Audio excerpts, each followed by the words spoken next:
বন্ধুরা, আজকের আমার রেসিপি ভোলা মাছের ঝাল। তার জন্য আমি একটা বড় সাইজের ভোলা মাছকে 4 পিস করে কেটে নিয়েছি।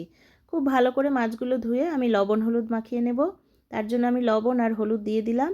এবার খুব ভালো করে মাছগুলোকে মেখে আমি তোমাদের দেখিয়ে দিই এই রান্নাটায় আমার আর কি লাগছে। আমি এখানে আলু নিয়েছি, বেগুন নিয়েছি, সব লম্বা করে কেটে নিয়েছি, একটা বড় পেঁয়াজ নিয়েছি কুচিয়ে, আর আদা জিরে লঙ্কা বাটা নিয়েছি। এবার আমি কড়াইতে তেল গরম করে তার মধ্যে মাছগুলোকে এক এক করে ভেজে নেব। এই আমি খুব সুন্দর করে এক এক করে মাছগুলো দিয়ে দিলাম। এবার দু পিঠই আমাদের লাল করে ভেজে নিতে হবে। এই যে আমার মাছগুলো কিন্তু লাল করে ভাজা হয়ে গেছে। এবার মাছগুলো তুলে আমি ওই তেলেই একটু কালো জিরা ফোড়নে দিয়ে দেব। কালো জিরাটা একটু ভাজা হলে আমি ওর মধ্যে দিয়ে দেব কুচনো পেঁয়াজ। পেঁয়াজটাকেও সুন্দর করে ভাজতে হবে।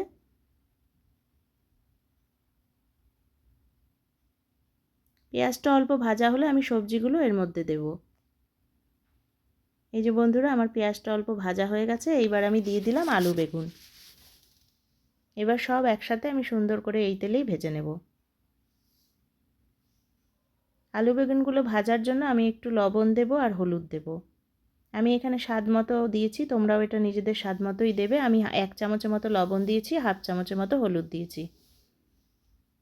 এবার সব ভালো করে মিশিয়ে আমি ভেজে নিয়ে তারপর আমি এক এক করে মশলাগুলো অ্যাড করব। এই যে আমার আলু বেগুন ভাজা হয়ে গেছে। এরপর দিয়ে দিলাম 1 চামচ জিরে বাটা, তারপর দিয়ে দেবো আমি 1 চামচ আদা বাটা, আর তারপরে দিয়ে দেবো আমি 1 চামচ লঙ্কা বাটা। আমি এখানে কোনো বাটা পেঁয়াজ ব্যবহার করিনি, আমি কুচিয়ে দিয়েছি পেঁয়াজ। এইবার খুব সুন্দর করে আমি তেলে এগুলো সব একসাথে কষিয়ে নেব। আর কষানোর জন্য আমি একটু জল দিই, জল দিয়ে দিয়ে কষালে মশলাটা খুব সুন্দর কষে যায়। এই যে দেখো, আমার মশলা কিন্তু অনেকটাই কষে গেছে। এরপর আমি একটু জাগেরি পাউডার দিয়ে দিলাম। তোমরা যদি মিষ্টি না খাও এটা স্কিপ করে যেও। মশলা কষানো হয়ে গেলে আমি দিয়ে দেব পরিমাণ মতো জল। এটা আমি গা মাখা করব, তাই খুব বেশি জল দেব না। আজকে আমি কোনো গরম জল দিইনি।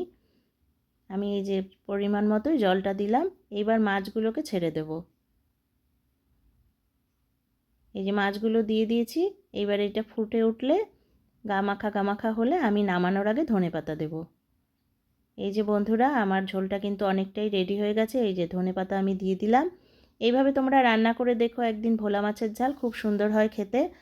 আর আমার রান্নাগুলো যদি তোমাদের ভালো লাগে আমার চ্যানেলটাকে সাবস্ক্রাইব করো, একটা লাইক দিও, আমার পাশে থেকো। আমি তাহলে সুন্দর সুন্দর রান্না দেবো তোমাদের।